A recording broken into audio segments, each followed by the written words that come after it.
something that I'm really supportive of, and just in general for wildlife, looking after the environment. So if you see rubbish on the floor, pick it up, throw it out, switch to more sustainable alternatives. That way, you know, wildlife isn't just the cute fluffy kangaroos and everything. We've also got our marine life that we need to protect, and plastic pollution.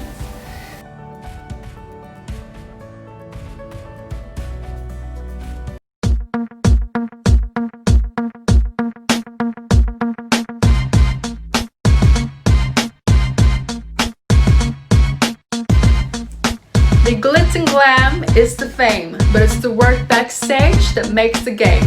I'm Crystel and Bandal, your host. Come with me behind the lens and watch their stories unfold.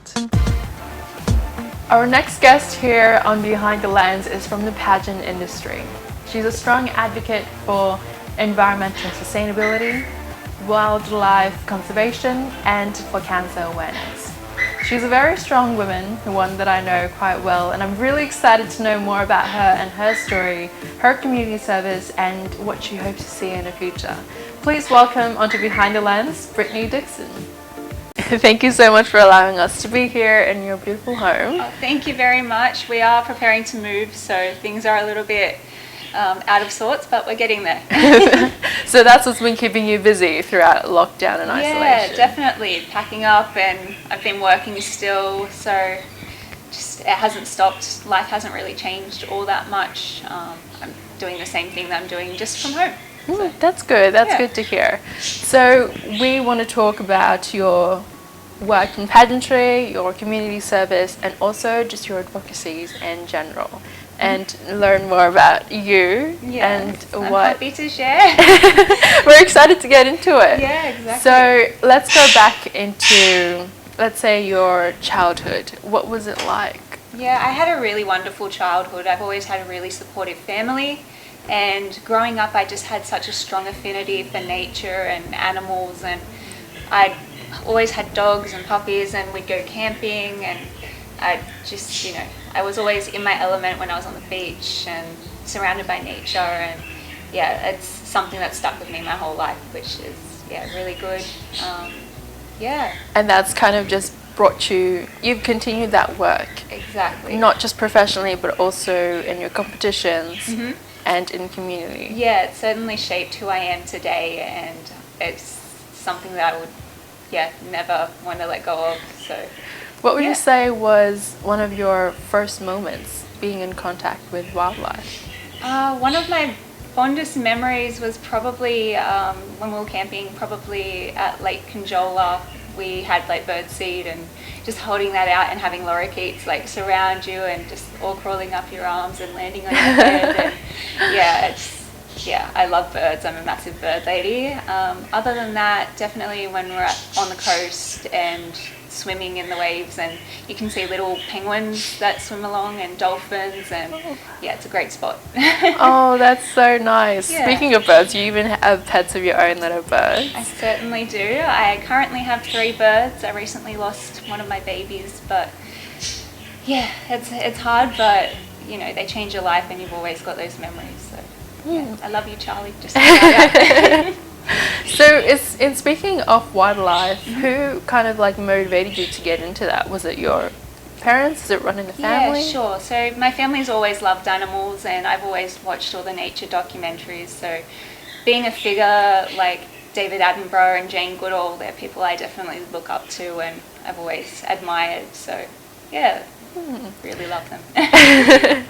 So even before you guys, it just comes in the family, you guys were always involved in wildlife, you guys come out into nature. I'm kind of wondering how that led into pageantry. Well, I grew up as well, and I was a little bit of an ugly duckling when I was younger, but then I got taller, and then I had people encouraging me, saying, oh, well, you should, you know, be a model and all that kind of stuff. So people were seeing me differently as I was growing up.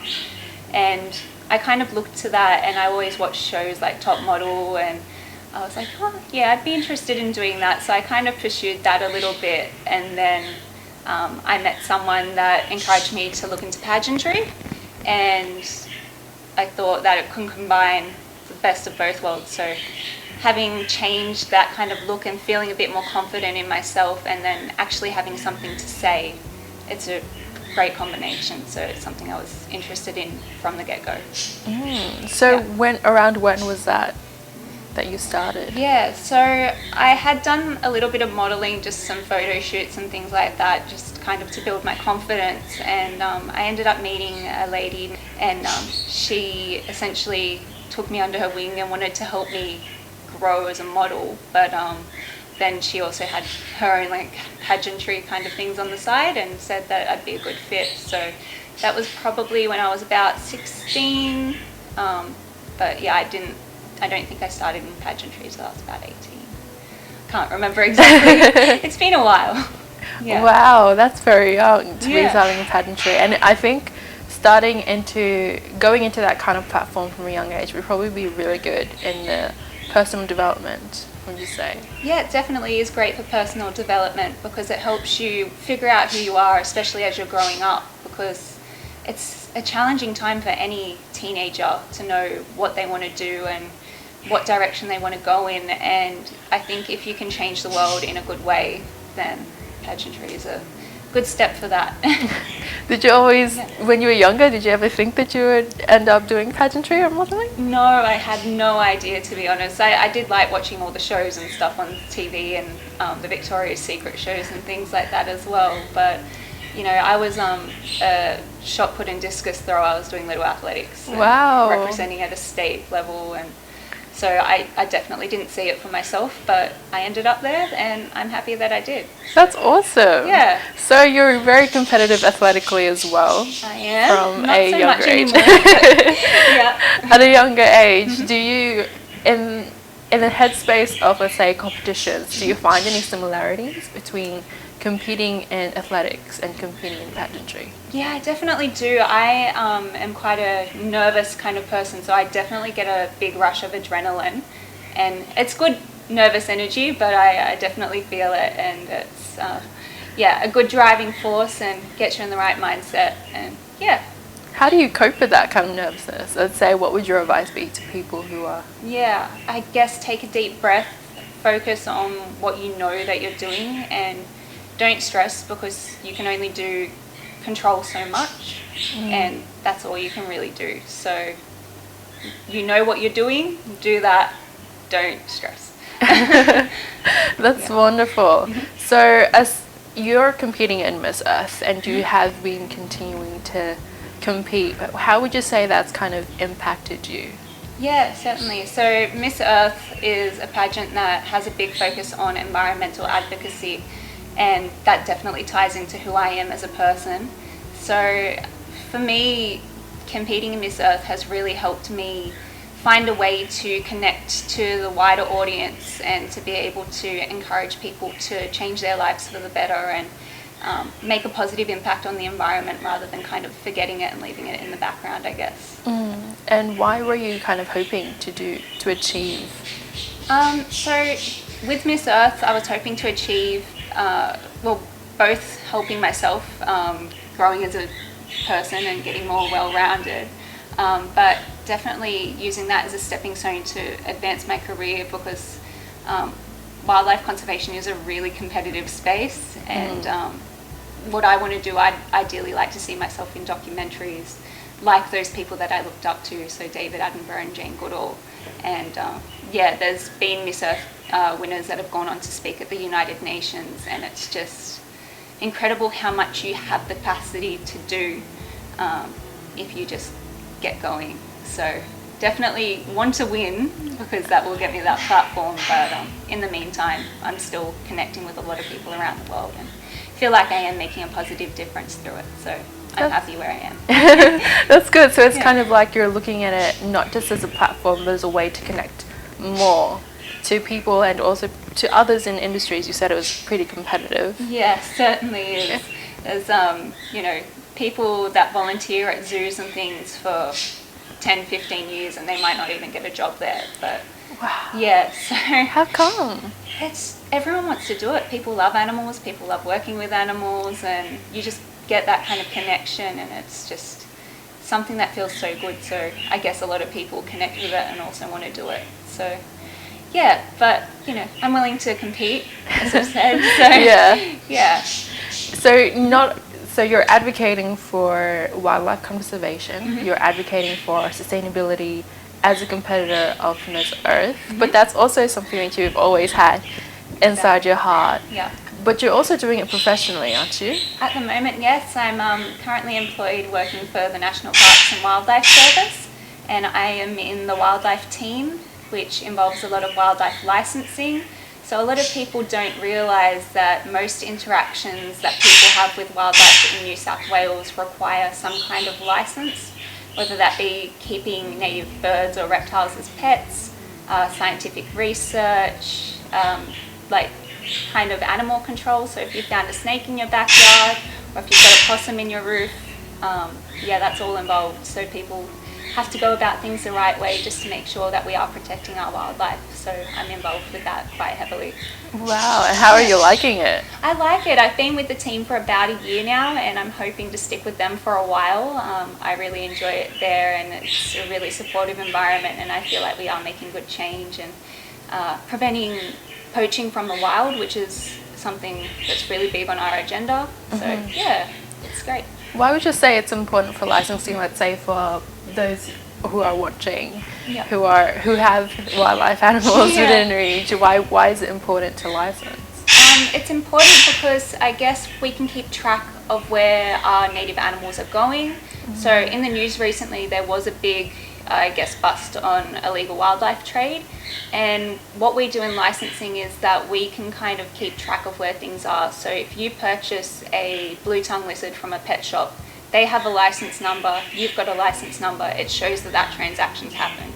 Whereas if we've got someone that's taken a blue tongue from the wild, they're not going to have a license number for that, so we can more easily prove what's going on. So yeah, it's very important if you do have native animals, make sure they are licensed, make sure you're buying from people with licenses, and yeah, do the right thing. Don't take anything from the wild. If you found something sick, give it to a wildlife group. Don't just kind of take that responsibility on yourself. That's true. Yeah. Would you say that that's an important part in wildlife conservation, to know where our animals are? Yeah, it's definitely important. So if we know where things are and we can keep track of that, then we can more effectively monitor. Also part of licensing is research, so anyone that does want to do a project that involves native animals has to put through a proposal to us and to ethics committees, and we assess that and make the decisions on what's appropriate and what may not be. So yeah. So you have some really good insight in the industry, yes. And you go about it on your day-to-day life. Has that helped you as a competitor from Miss Earth, would you say? Yeah, I would say it does. I do a lot of liaising with people as a part of my job. Even though I did want to work mostly with animals, I am talking to the people that are holding the licenses, and it's a lot of stakeholder engagement. So you get to see other people's perspectives and what they think and what they want to contribute. So it's a great way to better communicate and understand what other people are thinking about the current climate and situation. So what are some of the common perspectives that you encounter? Commonly, you hear so many stories, especially we do have a lot of people that live out in farmland, and you hear their stories about drought and everything that's going on and how hard that their life situations are at the moment. And even though not all of it is directly relating to wildlife, it's still the environment and the greater planet, and you just want to be able to help those people. And yeah, it's a lot to take in a lot of the time, and you can get emotional, and you're dealing with some people when they're at the lowest lows, and yeah, it's good to be able to offer support and kind of say we're trying to help do the right thing and make it a better world. How does it feel to be doing that kind of job? It feels really good, to be honest. I enjoy it. It is challenging because you can't always get things the right way, and we do face some kind of battles with the government, with their policy at time to time. And yeah, even though we are a part of government, but you know, we always want to do the right thing by the environment and by our animals. So we're working hard, but it is challenging. Speaking of challenges, what would you say are some of the challenges you encounter in the wildlife industry?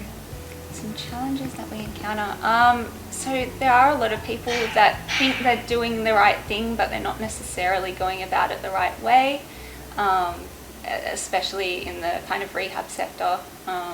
People will see like a bird that they found on the side of the road and they'll say, oh, I'll take it in, I'll look after it and give it a great life. But sometimes people don't know the kind of specialised care that a lot of our animals need. So it's important that people stay educated and that they get in touch with the right kind of authorities and people to help out with that. So how can we help educate more people to not just take a wildlife off the side of the road or something that they found and keep it? Yeah, so there's different things that we can do. Big groups like Wires, and there's a lot of rescue groups that are located like in people's local areas. You've just got to kind of give them more, what's the right word? More screen time, I guess, and more acknowledgement for what they do, because they do some amazing work. And that's something that I'm really supportive of. And just in general for wildlife, looking after the environment. So if you see rubbish on the floor, pick it up, throw it out, switch to more sustainable alternatives. That way, wildlife isn't just the cute fluffy kangaroos and everything. We've also got our marine life that we need to protect, and plastic pollution is something that's not great and we're working on, but in the midst of a COVID-19 pandemic, sorry, getting bumbled on my words, we are seeing a rise in waste, but we just need to do what we can.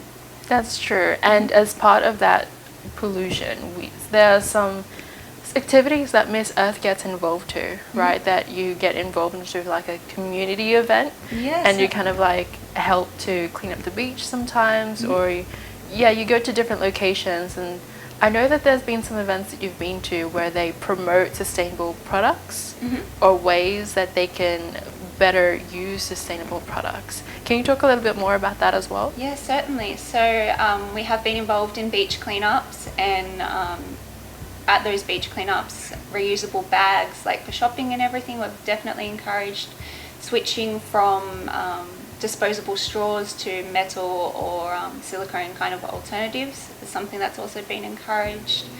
What else? I've also been recently involved in a food drive with Miss Earth, and I'm going to another one tomorrow. And we're encouraging the use of reusable PPE, so personal protective equipment. So material masks is something that's on the agenda as well. Yeah, so I'll be wearing mine tomorrow. It's very important because we are still trying to fight that, and we're trying to avoid a second wave, as a lot of people are talking about. Certainly, especially with the outbreak in Melbourne.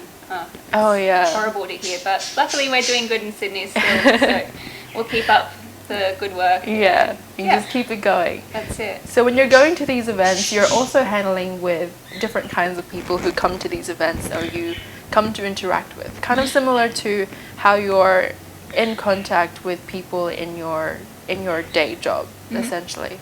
Are there different perspectives, or are they similar from the people in the events and the people that you encounter with at work? It's similar, but to be honest, you're always going to clash heads with a couple of people, because not everyone has the same opinion or outlook on life that you might. And some people value the economy more, some people value the environment, and I think we need to find a good balance between the both. But so that's something that we definitely need to consider, and we need to think rationally and just do the right thing wherever possible. Why would you say it's important to find a balance? Like you said, it's kind of like playing a game of tug-of-war. That's it.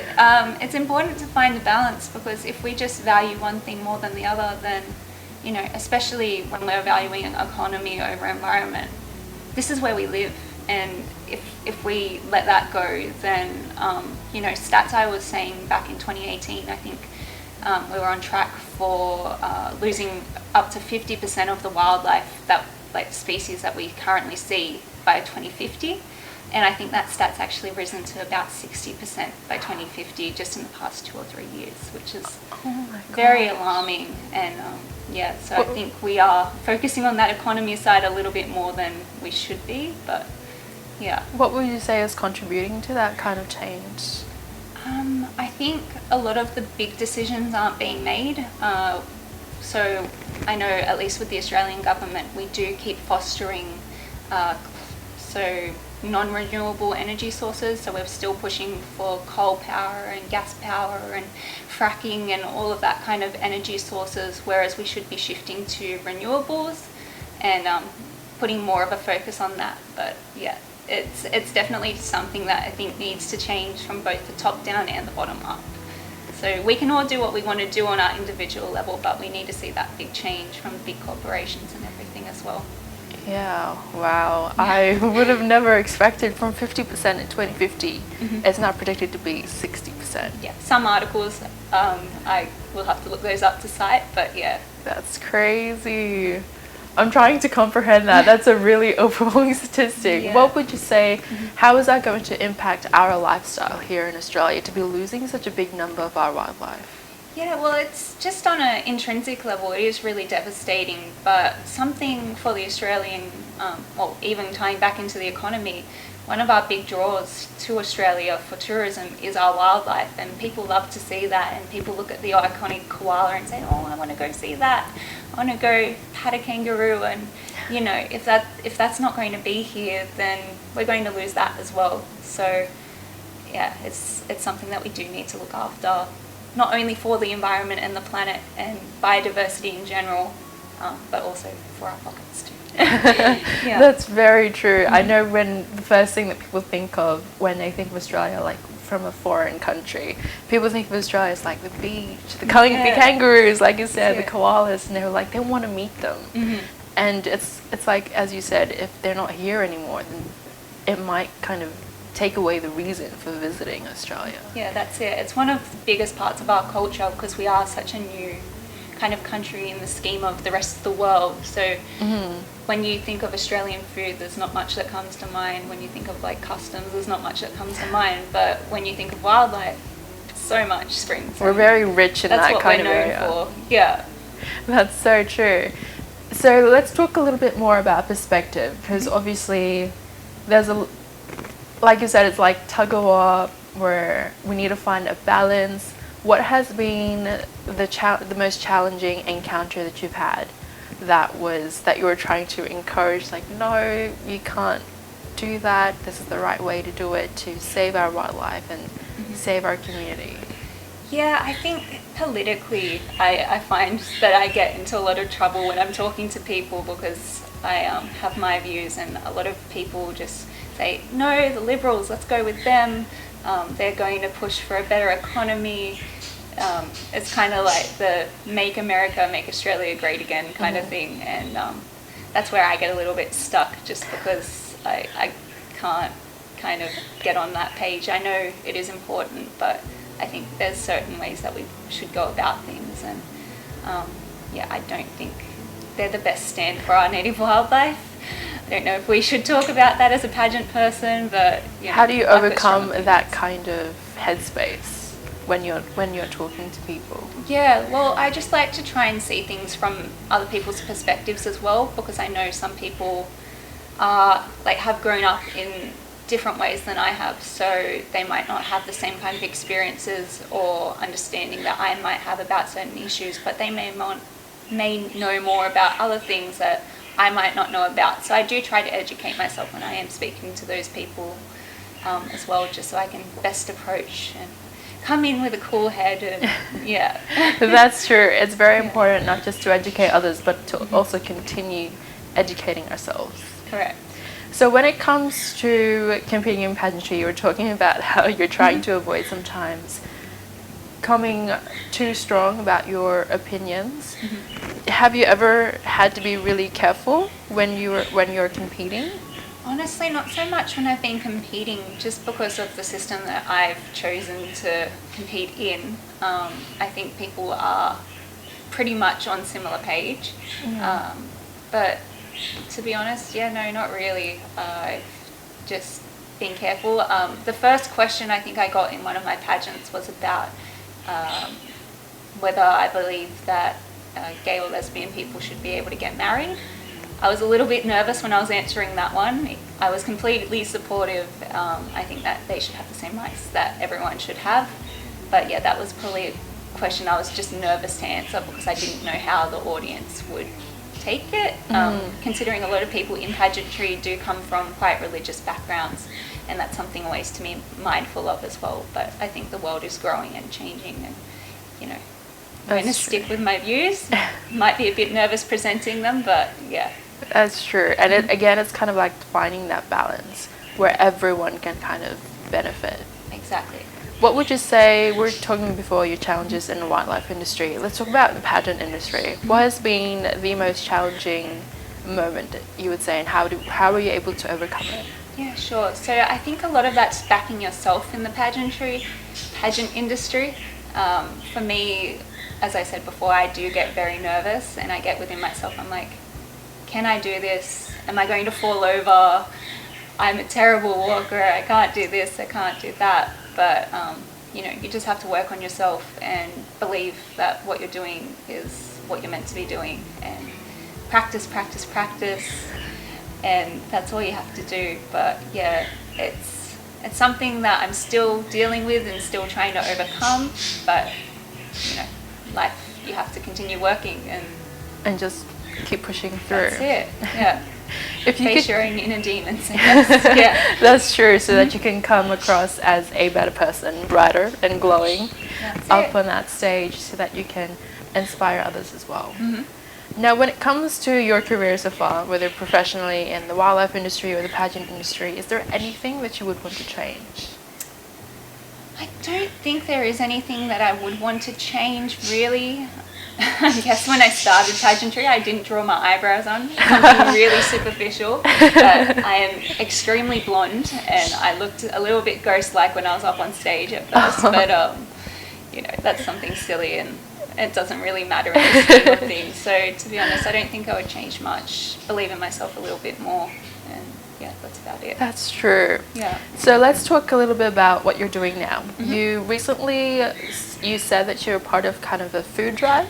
Yeah, so a couple of weeks ago, the Miss Earth Australia team was involved with a food drive, and that was to support international students that have not received that much support during the COVID-19 pandemic.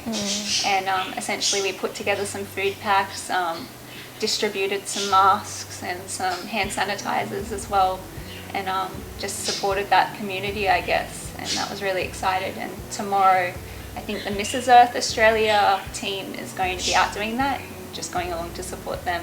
Oh, that's nice. How has it been doing that kind of work, even during a time like this? Yeah, it's been interesting because you see all these people that you know and that you may be going through a hard time, and you just want to hug them, like want to touch give comfort, But that's tricky, but it is really nice to actually be able to offer that support and talk to people and hear their stories and find out how you can help. Yeah. How does it feel when you're seeing these people, you're giving the help and they're approaching you because they need it? How does it feel for you on the inside? Look, it's really heartwarming. I feel very privileged. I haven't had to really struggle too much during this pandemic. I haven't lost my job. None of my family have lost their jobs. They were all essential workers, and I guess I am in my team at the moment. But I'm coming from a place of privilege, so it's really nice to be able to offer that help, and it feels really good. But you do feel sad and you feel sympathy and empathy for those kind of people. That's true. Would you say for us who are on that kind of space where we are privileged, we're in a position that we can offer help? Do you think that's really important for everyone to kind of contribute in a way to keep everyone up? Yeah, I think it is really important. So even people, you might not have a lot of money, so you might not be able to donate, but there is still definitely a lot of things you can do. Time is one of the most valuable resources. So if you can get out and volunteer for a group that needs it, that would be great. If you can take a couple of seconds to share a post on Facebook that, there's things going out, if you share this post, we'll donate $1. There's so much you can do, and it's really important that if you have the capacity to do that you do engage in it. And how would you say has this whole situation the world is in has impacted pageantry? Because right now you're out doing community work a lot. Yeah, so in Australia we do have that opportunity here. For the world of pageantry, it has been interesting. Some pageants have kind of just shut the doors on their system for this year and they'll pick it up again next year. Others have transitioned to more of a virtual pageant scene. It's been happening with Miss Earth Philippines at the moment. Oh. I've been following it. I think the crowning is in 2 nights, so that will be interesting. I don't know how it will work, but I'm keen to see how they do it because we might pick it up for Miss Earth Australia or the international pageant. So Wow. How do you feel about it being virtual? it's the best that we can do in this time, and I guess the good thing about it is that it takes a shift a bit more away from the superficial side, and I think there would be more focus on what the advocates have to say, because since you're not seeing people walk around on a stage, there's less of that glitz and glam, and you can hear what people are saying and they can more effectively communicate a message and think about what they want to say. It's almost like the words become louder. Yeah. Because they don't have too much to look at. That's it. They have to really listen. It's less distracting for sure, which I'm excited to see. I want to see the question and answer round. That's true. Would you say that, let's say that there's no pandemic and there's no virtual and everything was just normal. You're up on the stage, you're wearing a glamorous gown. Would you say that that's kind of like a distraction to what you're trying, to the message that you're trying to communicate? I think it is a bit of a distraction, but in essence it still is a beauty pageant. That's so you can't really take it away and strip it all back unless you want to just change what you're doing and make it a public speaking competition or a charity competition. But I don't see any issue with that continuing, but I just think it's an interesting take and could shape things for the future. That's true. How do you feel when, I'm actually curious, how do you feel when you're competing up there on stage? As I said, I feel nervous, my heart races, and I always have a tremor, and like you can see it now, but when I'm on stage, it's just like, so if I have to hold a microphone, I'm like 2 hands, hides the shapes a little bit, whereas this is like, and stable. Give me a piece of paper and that's a nightmare. Look like a leaf. But yeah, I do enjoy it. So even though I am nervous, I have a fantastic time, and that's why I keep going back to it. What do you enjoy about it? What do you enjoy about the space, the judges, the people watching you? Yeah, I guess it's a moment where people are focused on you. It's a time that you can stand out and you can show who you are, and I think that's really important because a lot of people are a bit lost in this time, and if you know who you are and you have a way to present that, then I think pageants are a great opportunity to do that. How would you say, in voicing out yourself and what you stand for, your values, how would you say that impacts others who aren't as confident in themselves? I guess it's a way to influence people. If you're not confident, if you can see that in someone else and find bits and pieces of yourself that resonate with that person. Like if I was a little scared person in the crowd looking up and they say, oh, I love animals, I work with this, and finding that common ground and saying, well, look, I can do that too, and yeah. Have you ever had that moment before? I have had a couple of people reach out to me through just social media and stuff and say, oh wow, look, I saw you do that. I've got a couple of fans from the Philippines that that's I love. Nice. Yeah, and I met a couple of kids over in Indonesia on Bintan Island, and I was just there on holiday, but I was with my friend Louise, and we dropped off some supplies to one of the local schools over there, and they just looked at us like we were celebrities. It was fantastic, and I'm still friends with some of them on Instagram now. So that's nice. It's kind of like building more relationships. Yeah. And helping boost up other people as well. Yeah. Because they can kind of like see themselves in you. That's nice. How does it feel to have kind of like a fan base looking up to you? Yeah, it's surreal, I guess. Like as I said, it makes you feel a bit like a celebrity, where I'm just a normal person, working my 9-to-5 job every day. But it's really nice, and it's great to be able to offer help to those people if they ever need it as well. That's something I found when I went through my cancer diagnosis. I was always hashtagging anaplastic astrocytoma and brain cancer, and I've had lots of people reach out to me that way. And yeah, that's been something that I've really kind of enjoyed the past couple of years. From a very young age, Brittany has shared with us that she has always had a very fond memory with wildlife. She's loved being part of nature, she's loved being in the environment and being in it. And she's also shared with us that she wants to get more involved in the groundwork. She wants to be more part of the research, and hopefully one day she gets on her own documentary. I'm really excited to see that part of her journey, and I'm sure she'll get there one day. I was also really excited to talk to her about her pageantry experience, how she got involved with it, how she does her personal development, how she practices and prepares for it. And it's been really interesting to see her insights, as well as how she's been able to impact other people, not just in the environment and wildlife industry, but also those who have been impacted by tough and dark times in their life, such as those who had suffered or been diagnosed with cancer. So it's really nice to see that she's able to instill hope in other people, and I really hope that all of you today has learned at least one thing from everything that we've covered. We've covered such an array of conversations today, and I'm excited to see what you guys take away from it. Remember that this is Behind the Lens. Make sure that you hit the like button, subscribe to our YouTube channel, and I'll see you guys then.